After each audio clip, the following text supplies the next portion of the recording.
Hi everyone, this is a remediation for the Unit 2 test. I'm going to go over some of the most missed questions and then you can work on your second attempts for the Unit 2 test. So the first most missed question was question number 1, and that was asking, this was the passage about Bogoji. It's asking, which detail does the author include to demonstrate the theme that Jisuk has been very successful on her own terms? So if we take a look at our options, the first one says Jisuk graduated from a good college and became a lawyer, and that was not on her own terms. That was something that her mom wanted or wished for her. B, Jisuk loved to play softball and had a fast windmill pitch. Again, that's an activity for her that she chose, but not showing her success.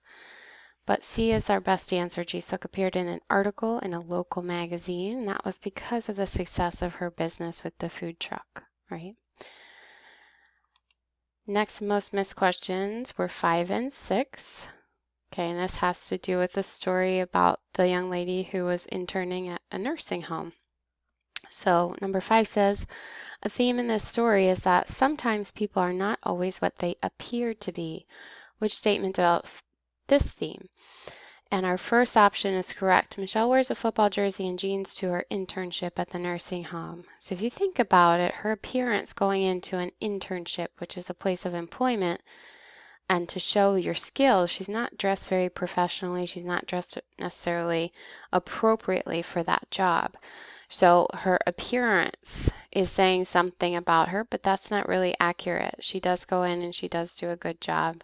And she's very successful with a particular patient, Erkan, right? Option B says Erkan immigrated to the United States and grew up in Scranton, Pennsylvania. Well, that does not show anything about how he appears whatsoever. He's an immigrant, but he lives in Scranton, okay? And the last one, Erkan brightens into a smile when Michelle enters his room. Also, does not necessarily show that he is not always what he appears to be, because Michelle is the one that he has a genuine like for. You know, he responds to her, he trusts her. So that's not deceitful of his appearance. He is genuinely happy to see her. Okay. Number 6, which sentence develops the idea that Michelle is learning to understand how people feel? So A says, at first she wanted to intern at her dad's gas station, but her teacher told her she needed to branch out and signed Michelle up at Oak Court Nursing Home, only 15 minutes away from her house. There's nothing in there indicating that she's understanding people's feelings. It's just a statement. B, still Michelle had been curious and she felt sorry that Erkan had a bad reputation among the staff. In this moment that she feels sorry for him, she is understanding how he feels. So that is the correct answer. And just to take a look at C, so she decided that the next time she brought supplies to his room, instead of avoiding Erkan, she would play along with whatever he said. Now that's showing that she is trying to interact with him to see how it goes. It's not showing her understanding of his feelings. And that's why B is correct. Next most missed question was 11. And 11 has to do with the third reading passage, which was talking about price fluctuations, and it focused specifically on the, cost of garden hoses and how they are priced by piece in Germany specifically. So like you can kind of create your own hose with the different pieces. So this question is asking, which sentence from the passage develops the idea that prices vary over time as well as from place to place? And you have to hone in on the fact that it has to be both of those, over time and place to place. So A, as more people gain internet access, that's over time, right? Because not everyone would have it, but as more people get it, they're researching item prices in other countries, and that would be from place to place. So that's our best answer. B says people in Germany just think a garden hose is worth more than do people in the United States. That's only addressing the place-to-place idea. And C, the same brand of bottled water you buy at home may cost twice as much in New York City. And again, prices varying from place to place, not necessarily over time. And our last two most missed questions were 16 and 17, and these were from August Teet's story. Okay, so how does Mr. Atkinson develop over the course of the story?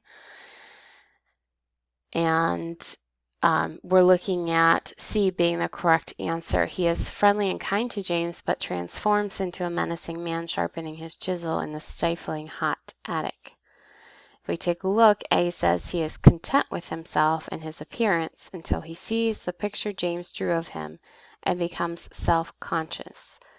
So in that case, we don't see him necessarily becoming self-conscious because of that drawing. You know, he doesn't seem embarrassed because James drew him accurately, right? So that's not development. It's not development over the course of the story either.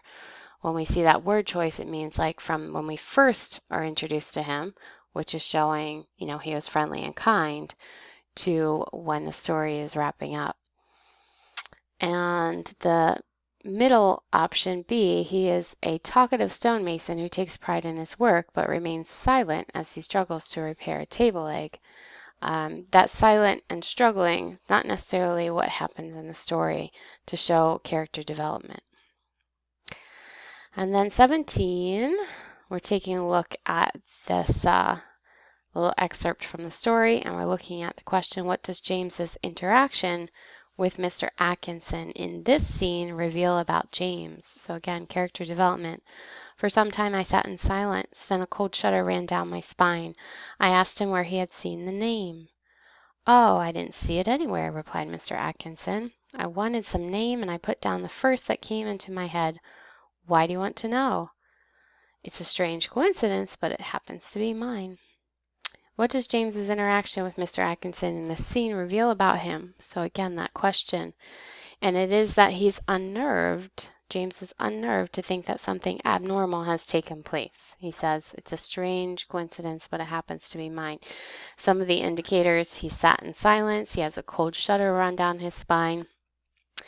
The first option just says James is unsure of his intent and feels wary of the man. We don't have any indicator that he is necessarily wary of the man or his intent. He's kind of just asking, why is my name on this stone? It's a little unnerving. He's not amused by the fact that his name is on a stone. So what do we do here is we look at some of the word choice to describe how his character is behaving. Sitting in silence, a cold shudder running down his spine, and then simply asking him where he had seen it. And when he says, it's a strange coincidence, but it happens to be mine, he kind of reveals to Mr. Atkinson that that is his name. I think if he was unsure of his intent, he probably wouldn't share that information with him. And he might just take off, right? So that concludes our Unit 2 remediation, most missed questions. Please be sure if you did not score a proficient grade that you are retaking that test using your second attempt.